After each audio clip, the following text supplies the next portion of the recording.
नमस्कार, आप देख रहे हैं एबीसी इंडिया। मैं अमित भोबिया। दुनिया भर में लगभग 20 करोड़ महिलाओं और लड़कियों का खतना हुआ है। माना जाता है कि अफ्रीका में हर साल 30 लाख लड़कियों पर इसका खतरा मंडरा रहा है। दोस्तों, खतना क्या होता है यह बताने से पहले आपको बता दें और समझा दें कि 30 अफ्रीकी देशों में यमन, इराकी कुर्दिस्तान और इंडोनेशिया में महिला का खतना करने का ज्यादा चलन है। वैसे भारत समेत कई एशियाई देश भी ऐसे हैं जहां पर महिला खतना के मामले मिलते हैं। इसी के साथ औद्योगिक देशों में बसी प्रवासी आबादी के बीच भी महिला खतना के मामले देखे गए हैं।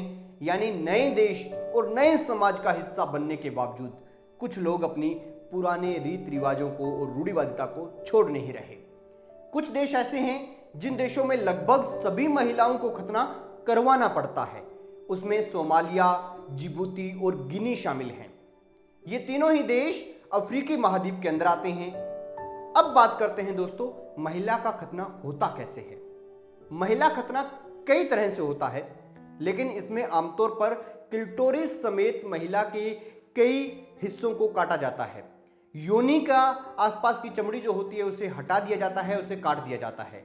इसी के साथ कई जगह ऐसी परंपरा भी है कि योनि को पूरी तरह से सिल दिया जाता है। लड़कियों का शिशु अवस्था से लेकर 15 साल की उम्र के बीच खतना किया जाता है। आमतौर पर परिवार की महिलाएं ही इस काम को अंजाम देती हैं। साधारण ब्लेड या किसी खास धार वाले औजार के साथ खतना किया जाता है। हालांकि मिस्र और इंडोनेशिया जैसे देशों में अब मेडिकल स्टाफ के जरिए महिलाओं का खतना कराने का चलन बढ़ गया है। महिला खतने का चलन मुस्लिम समाज और ईसाई समुदाय के अलावा कुछ स्थानीय धार्मिक समुदायों में भी है। आमतौर पर लोग समझते हैं कि धर्म के मुताबिक यह खतना जरूरी है, लेकिन कुरान और बाइबल में, दोनों ही बड़े धार्मिक ग्रंथों में, कहीं भी इस बात का जिक्र नहीं है। माना जाता है कि महिला की यौन इच्छा को नियंत्रित करने के लिए उसका खतना किया जाता है, लेकिन इसके लिए धर्म, परंपरा, फिर और चीजों पर साफ सफाई देने जैसे कोई कारण नहीं दिखते। बहुत से लोग मानते हैं कि खतने के जरिए महिला पवित्र हो जाती है, इससे समुदाय में उसका मान बढ़ जाता है, उसकी काम इच्छा जो है वो कम हो जाती है, यानी सेक्स करने की जो इच्छाएं हैं वो कम हो जाती हैं। जो लड़कियां खतना नहीं कराती उन्हें कुछ समुदायों से निकाल दिया जाता है, उनका बहिष्कार कर दिया जाता है। वैसे खतने के खतरे भी बड़े हैं। महिला को खतने के कारण लंबे समय तक दर्द रहता है। मानसिक धर्म में भी कई समस्याएं आती हैं। पेशाब करने पर जलन होती है और कई प्रकार के इन्फेक्शंस हो सकते हैं। बांझपन जैसी, यानी वो बच्चा पैदा नहीं कर सकती, ऐसी समस्याएं भी आ जाती हैं।